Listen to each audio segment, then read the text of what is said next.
Welcome, everybody, to Freelance Writing Direct. I'm your host, Estelle Erasmus, the author of Writing That Gets Noticed, Find Your Voice, Become a Better Storyteller, Get Published, which was named by Poets and Writers a best book for writers.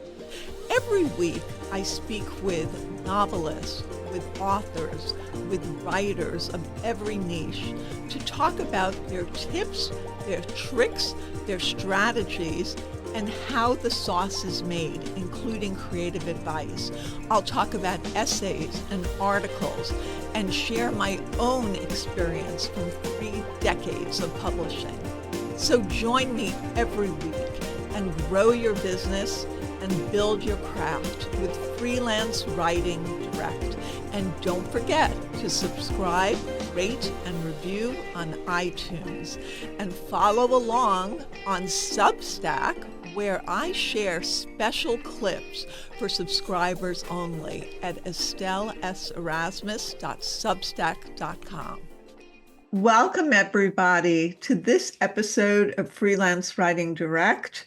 I'm your host, Estelle Erasmus, and today I'm so happy to have Dennis James Sweeney with us, and he is the author of How to Submit: Getting Your Writing Published with Literary Magazines and Small Presses, which is so important now because as different venues for getting published and getting our essays and creative work published are dwindling, we can go to the small presses, to the literary publications, and still have our work show, get published, have meaning, and then be submitted for literary awards, for contests, for all sorts of wonderful opportunities that you don't necessarily get with consumer publications. So I'm a big fan of heading in this direction as the trends are shifting and making the other outlets less available. So this is really important. So welcome to the program, Dennis. And I want to explain a little bit about who you are, your bio. Dennis James Sweeney is the author of How to Submit: Getting Your Writing Published with Literary Magazines and Small Presses, New World Library. We'll get back to that. He is an MFA from Oregon State University and a PhD from the University of Denver. Originally from Cincinnati, he lives in Amherst, Massachusetts, where he teaches creative writing at Amherst College. Welcome, Dennis. Thanks so much for having me, Estelle. This is awesome. This is great. And everyone knows I like to have some sort of connection with my guests, and we have a wonderful connection. We share a publisher, New World Library, who is such a wonderful publisher. And how has your experience been?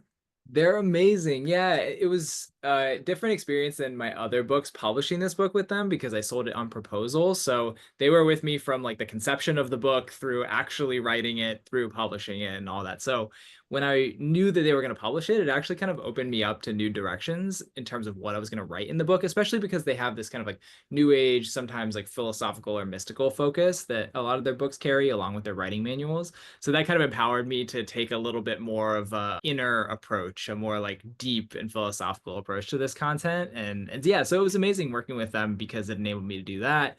And they were just so nice and so friendly and did a great job promoting it. They are, and they have the gravitas of having been in publishing more than 40 years. So they still operate as a very traditional publishing mode, with schedules and the cover being run past you and design. And I just loved that collaboration feeling. It was such a professional experience. And at the same time, they have this history of beginning kind of on a kitchen table, stapling pamphlets together, as I understand it. It's a very DIY start to the press, and then it's become this big organization, that is still outside of kind of the big 5 publishing model, but also doing like this great stuff really professionally too. So I love that they have those DIY roots and what they're doing now. Yeah. I do too. And Shakti Gawan was one of the founders. And as I say in my book, I had an early experience where going into a bookstore and seeing her work, creative visualization, it really transformed my life. And so it's almost like a full circle moment when it came back to having my book published by them.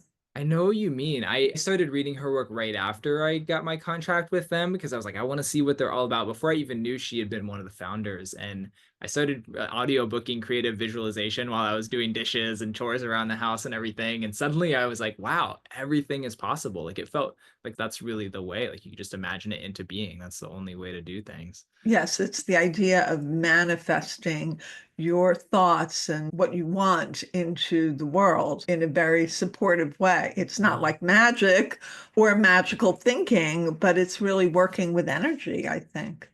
Yeah, I'm so glad we both have a connection to that book, and you phrased it way better than me.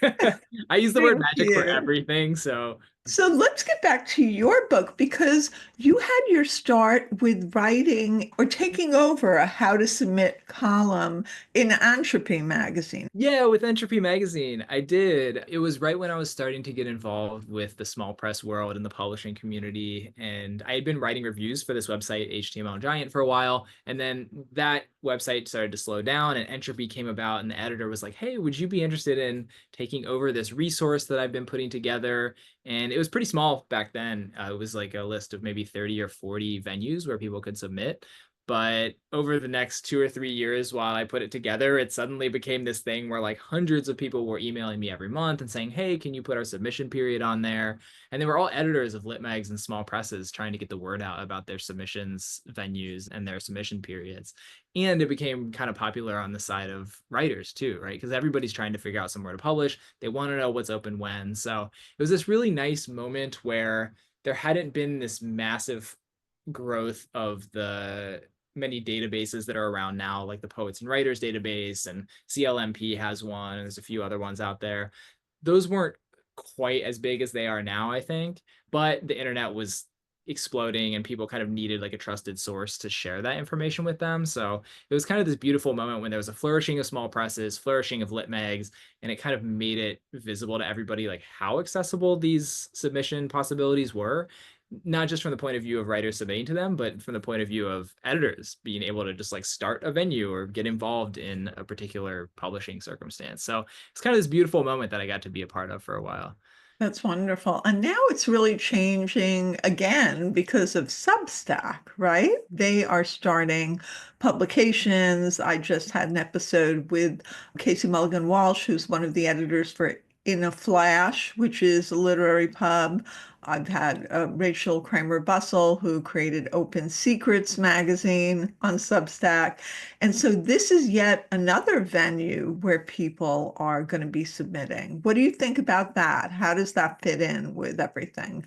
It's so interesting because at the end of the day, Substack is just another way of building a website, right? Like you can do a lit mag on Squarespace, you can do one on Substack, and at the end of the day, it's just a page where you can publish stuff, right? But the way they've had have it organized, I feel like it kind of puts the power to publish people's own writing back in their own hands, and it gives it like a level of prestige somehow. There've always been people blogging and just putting their own work out there in the world, self-publishing, right? And these are all like wonderful things that people have been able to access. But suddenly Substack, like it's become used by so many writers who are traditionally published too, that it has this kind of increased prestige to it potentially. And somehow their reach is a little different. So it is interesting how like I'm talking a lot in my book about these communities of publishing and how by working with a small press or lit mag, you can kind of form a community with other people and like access a community that you might not have known before. But it is interesting how Substack is suddenly like putting everything back onto the author and saying, or you can just follow like one author and see what they do all the time.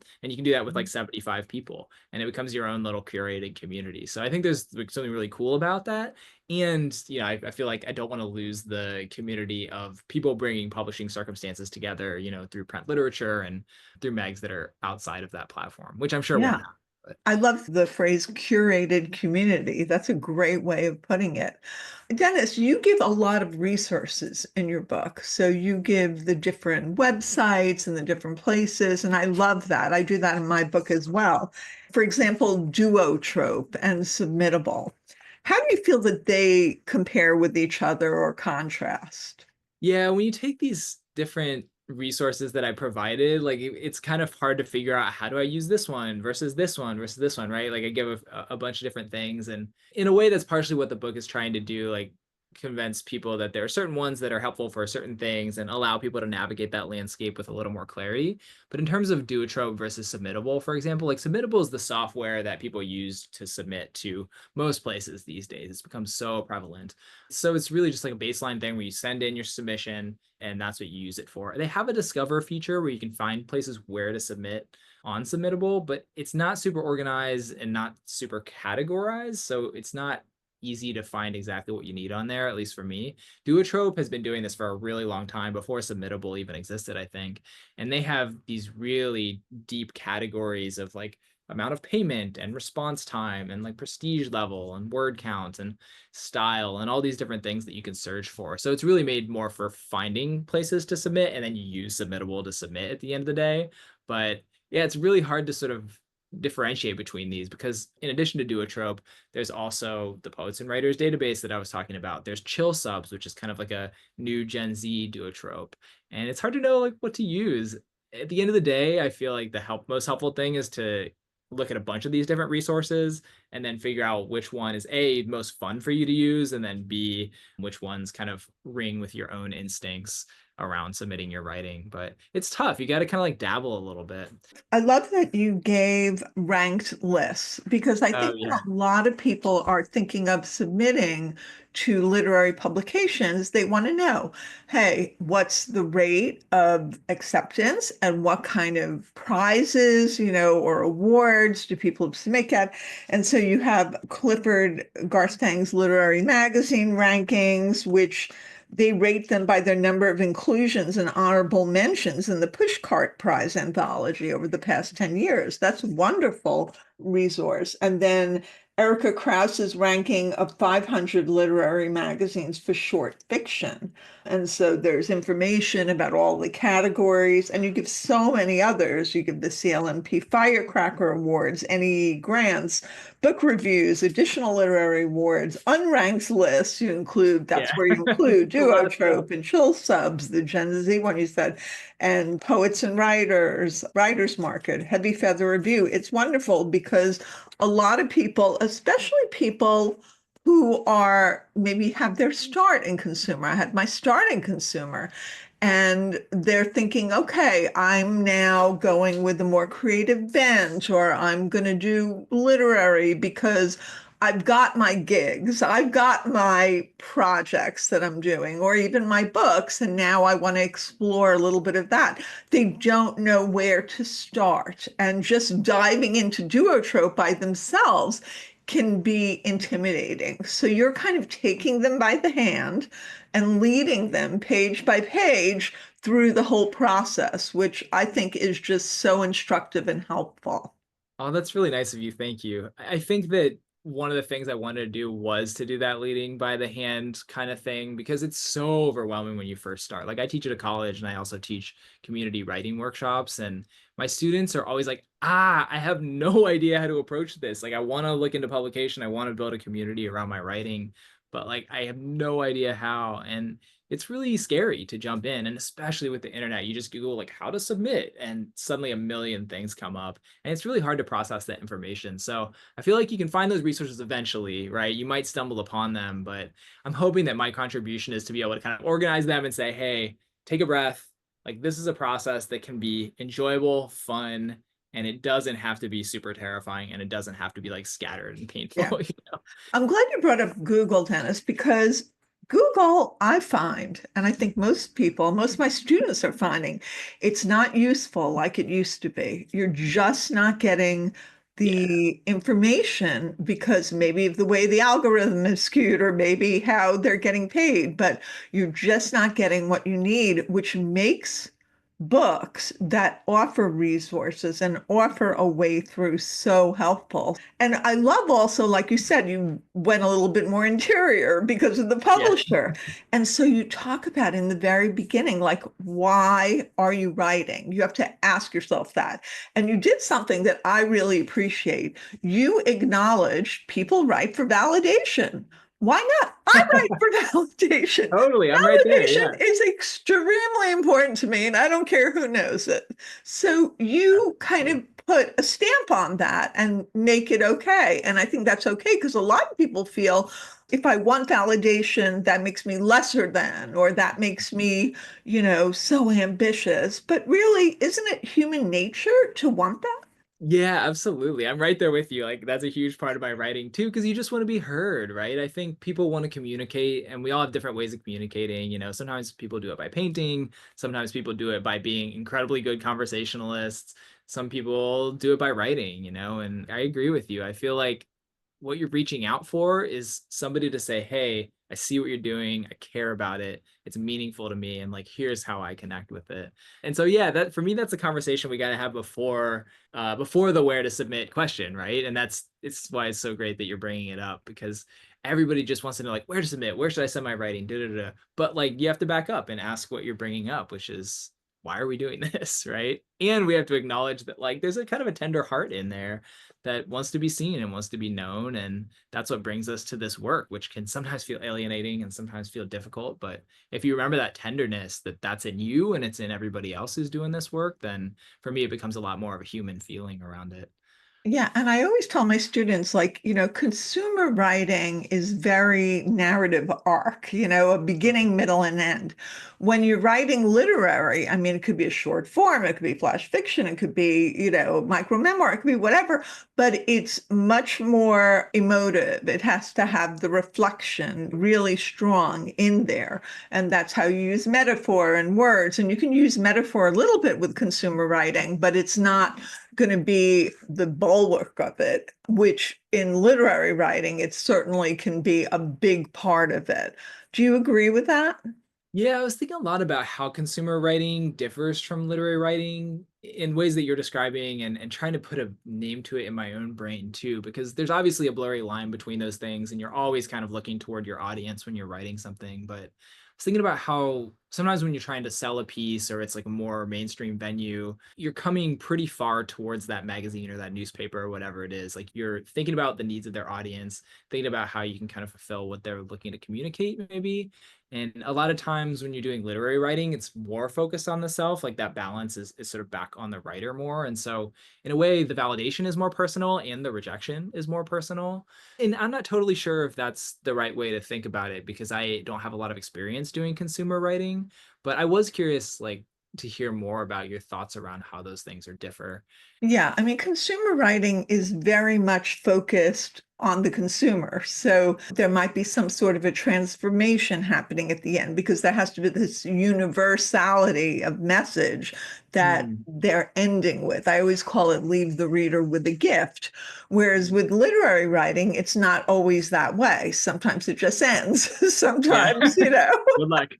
it's a little bit different. There's a little bit more, I believe, a feeling of closure with consumer writing. Even if you look at like A Modern Love or something, it ends in a different place than it began. Now it may end with the relationship is over or the relationship has continued, but there's some sort of lesson in there. Now, not every writing has to have a lesson, but I do believe that essays need to kind of show the journey of where you've been. I love that way of thinking about it. And the idea that some of this literary writing like doesn't really end in a very distinct way. I think that's really true. And it often leads like a gap for the reader to jump into and for the editor to jump into, right? There's a little more space there for people to sort of figure it out on their own, which can be alienating and troublesome sometimes if you're reading it. But at best, it can be like this beautiful gap where you can kind of swim around and make your own associations and things. And I wonder if, in a way, some of the community that I'm talking about with small presses and literary magazines is like filling that gap. There's all this unseen stuff that goes on behind the literary writing, and some of it's what's happening with the author, but I feel like a lot of it is behind the scenes. It's like, for example, like the poetry scene is so much about like the social relationships of people and all these things that you wouldn't know if you're just reading the poetry, right? But everybody knows each other. They're bouncing off of each other, kind of riffing on each other's metaphors and things. And, as they publish and as they communicate together, like suddenly that bleeds into the work, but it's all like very quiet in between the letters. I believe that the lines are starting to blur Yeah. because of the lack of places where people can publish in consumer, magazines. I mean, I started magazines in the 90s, and there's such a deficit of magazines now because they're closing if they are not niche publications. And so the general ones are ending.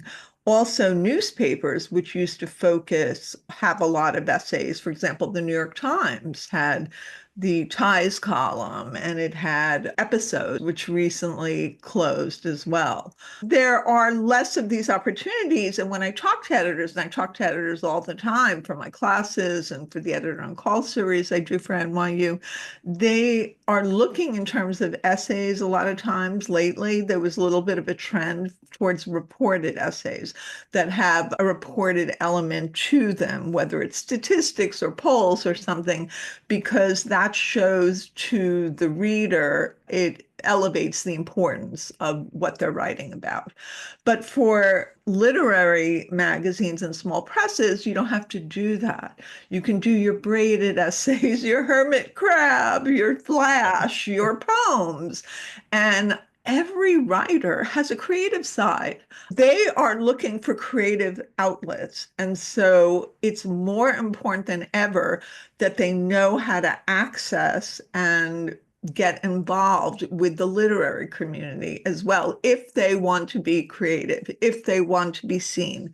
And the whole field is getting more visible, in my opinion, too. And Substack is a big part of that as well. I love hearing those insights. That's incredibly helpful for me to begin to understand too, because I feel like it does get more competitive in the literary writing because there's like more people coming into it because like consumer publications are having the changes you're talking about. I see that where that's happening. And yeah, I feel like I'm gonna have to share that with my students too, because I think a lot of times my students come into this thinking like, oh, like writing's a career. You can like make money doing this. I'm like, maybe, but maybe in like 15 or 20 years.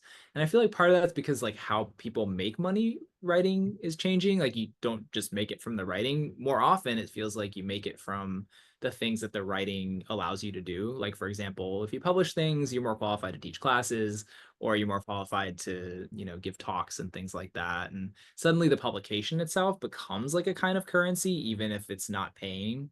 So I feel like that change is sort of monetary or like career change or like slight professionalization of the field makes a difference there too. I agree. And you give some great advice in here. You talk about being a reader for a publication. And I think that's really great advice. And I've given it to several of my students. And I was actually a reader for 5 Minute Lit last summer just because I wanted to explore it and I wanted to see what it's about. Several of my students have since been published there. And I just thought it gave me a different bird's eye view. And I think it's helpful, especially if somebody is thinking of trying to submit, to understand the lay of the land. And this way I can explain it to my students better now also. It makes a huge difference. For me, the big experience was working at Denver Quarterly, which is kind of an innovative or experimental prose and poetry magazine out of University of Denver, where I was doing my PhD. And it just showed me so much because you can tell within like a paragraph or two if a piece is going to be for you, especially with that magazine because it had a really specific aesthetic. But you can just tell how like confident somebody is in their voice, and you can tell how interesting and compelling like the scenario of a piece is from the very beginning, and makes you realize you got to get that beginning right. But it also helps you realize like your goal is not just to express yourself, but it's to express yourself to somebody in a way that's like appealing or interesting in some kind of way. And it took me a long time to make that connection, but I finally realized, yeah, like there's people out there and they're reading it and they really want to have a good experience. So if you can give that to them, it's a So gift. you talk about how to submit will do for you. And you say if you're a beginning writer, it will help you gain a sense of the publishing landscape, for sure. If you have stories, essays, or poems you're ready to send out, it'll help you decide. If you've been submitting for a while but still have questions, the book will support your ongoing work towards publication. And if you're trying to remind yourself why to send out your writing, and we talked about one of the reasons, validation, but there are a lot of other ones, and it will expand your horizons as well. And you give lots of information on where to submit, and you give writing prompts throughout. So, for example, like one of your writing prompts is on page 59. It says, with your eyes closed, envision yourself sitting down to work on submissions. Picture your ideal place for this work. Think of an inspiring, energy-giving space where you have everything at your fingertips. Then you ask to, think of the details. Where are you sitting? How is your space organized? And how you can reflect on creating such a space in real life. And it kind of puts together the actual tangible with the spiritual, the esoteric. And I think that's great. And you also talk about how things are formatted, how publications are set up. You address some simultaneous submissions because a lot of publishers understand. And I always tell my students, unless a publication is explicit in saying, do not submit anywhere else, simultaneously submit, because the onus that way is if you don't do it, then it's all on you having to make the publisher happy, a publisher you don't even know. Whereas if you're sending out to many different places, then it's sort of like you're thinking, okay, if this one doesn't like it, that one might like it. So I agree with you there with what you're saying. And you talk about rejections. Can you talk a little bit about your feelings about following up on rejections, negative and positive? Yeah, rejections are the hardest part of all this work, right? Because we were talking about how important validation is for all of us as writers, as people. And when you get a rejection, it feels like somebody saying, hey, you're not worthwhile. Hey, the thing you're doing isn't interesting. Whereas, of course, if you're a reader or an editor for a publication, you realize you can only publish so much stuff and it's not personal. It's just that particular piece didn't ring with you that day. It doesn't mean it's bad or the person's bad. But it's really hard to internalize that. So one of the games that we play with ourselves is that when you get a positive rejection, you take that really seriously and you use it as kind of a guide to where you should submit in the future. So positive rejection is when somebody writes back and they say, hey, we really enjoyed this piece. We considered publishing it, but I'm sorry we didn't have room for it this time. And then they invite you to submit another time. That doesn't come that often. That's a pretty rare thing. And when editors send that, it means a lot. It means they're really serious about seeing your work again. So when you get something like that, it's this really beautiful, bright light kind of in the darkness of receiving rejections that allows you to realize I'm on the right track and to know that you have kind of an existing relationship with the publication that you want to follow up on later on.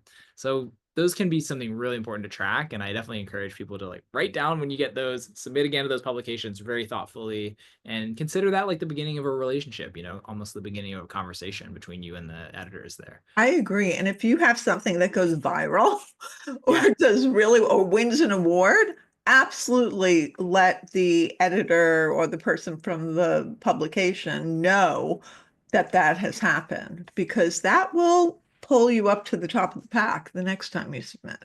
Yeah, they're invested in your work, and they'd be excited to know, oh, I encouraged that person, they won this thing, and then now I get to consider another piece of theirs. And that's a nice So of you things. will be surprised. Maybe you could guess when students tell me they're submitting to literary publications, the one thing that stymies them that they always ask about.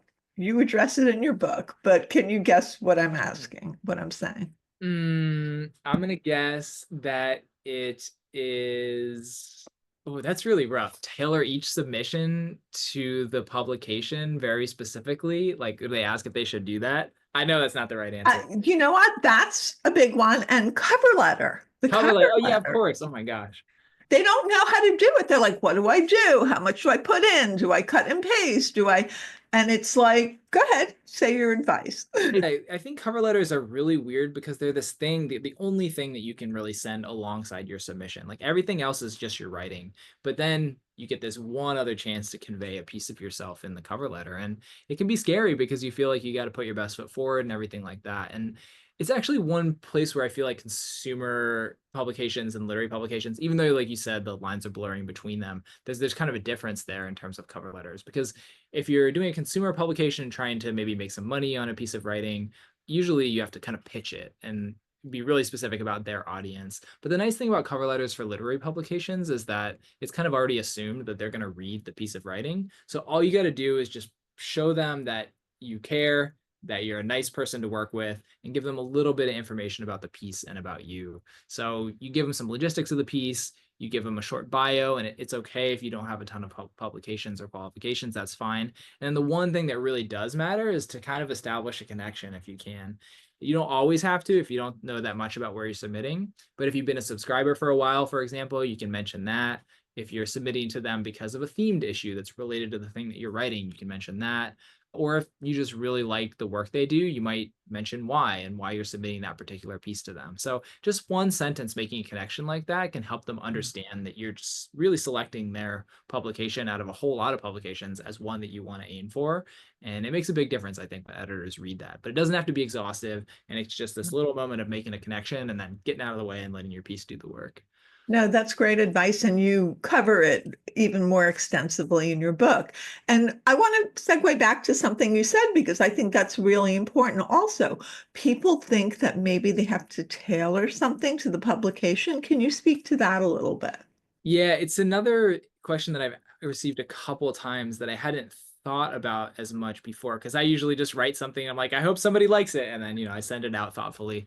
But some people, especially if they're coming from more of a consumer publication background, are thinking like, should I change a piece for every given place that I submit it to? And with these literary publications, one of the benefits is you often don't have to.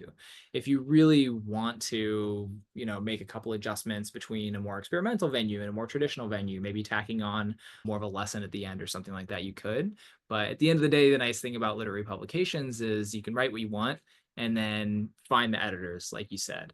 It's a little bit more tending toward letting you do what you want to do, as long as there's somebody out there who will look at it. And you also talk about the vulnerable work of sharing your writing. People worry about that. But then to me, it's like, well, if you've written this and you want it to be seen, you have to do the work of letting it be seen. And you sort of have to believe in yourself to believe that your work is good enough and has enough value that it's going to affect somebody, that they need to read it. I think you have to have that. Otherwise, what are you doing? Just sit in your room and write in a journal and keep it to yourself and show it to your family members, right? Yeah, taking that risk of vulnerability is one of the most special moments that you can have as a writer. I think it's that moment of opening yourself up to the world and opening yourself to other people and saying, hey, this is my thing. This is what I do.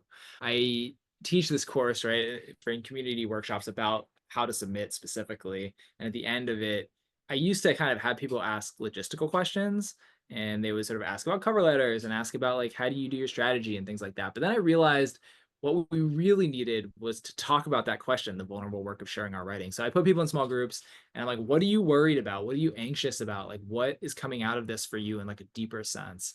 And then people get the opportunity to just sort of get that stuff off their chest and say, hey, I'm worried about this, or like, this makes me feel like vulnerable. This is like really a risk for me to submit my writing in this type of way. And it's so important to acknowledge that stuff, because if you don't, it eats at you, makes you feel weird, and you don't even really know why. So you have to kind of open yourself to it. And at the end of the day, like you said, I think we have to kind of believe in ourselves. It's really hard to do that. And we don't have to get rid of those feelings of vulnerability. But for me, the best thing you can do is just be like, I really care about what I'm doing. I really believe in it.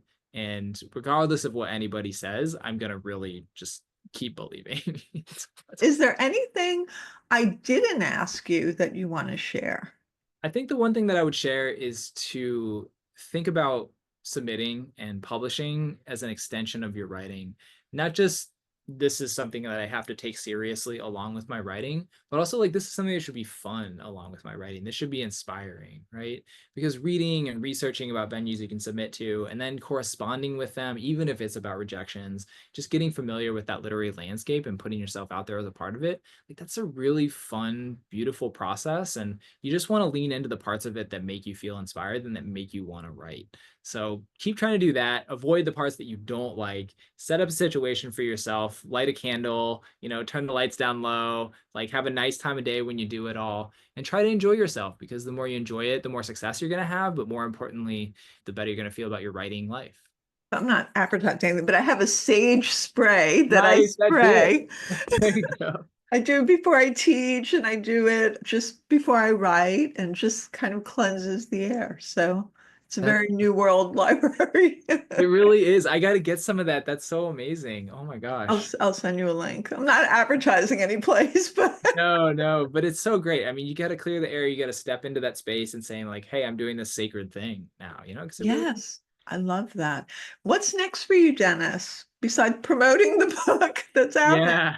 The next thing is very much in progress, which is that we had a baby 3 months ago. So we're just deep in like infanthood, and it's our second child, so it's even more wild than before. A lot of fun. I'm kind of tired psychologically, but that, and then maybe someday I'll start writing again. Hopefully in the next couple of months I'll be able to put a couple words on So you're not getting a lot of sleep right now, or is that maybe that's good writing hours? I wish it was. Yeah, no, terrible writing hours. I'm getting some reading done while I'm holding the baby, but yeah, it's like one of those things where it's so nice to have the family time, and it's so nice to take a step back from life. I have some leave from work, so that's really, really great. But I'm starting to remember after 3 months, like, oh, I remember why I'm a writer. I remember why I'm a teacher. It's because I want to be involved in the world and I want to be doing this stuff. So Yes. slowly, I'll be getting back into it over the next few months. For some reason, I've really been feeling a creative kind of surge building up. And it's weird because you can't act on it because you don't have any time or energy, but it does feel like there's just so much there. And it's just like this fountain.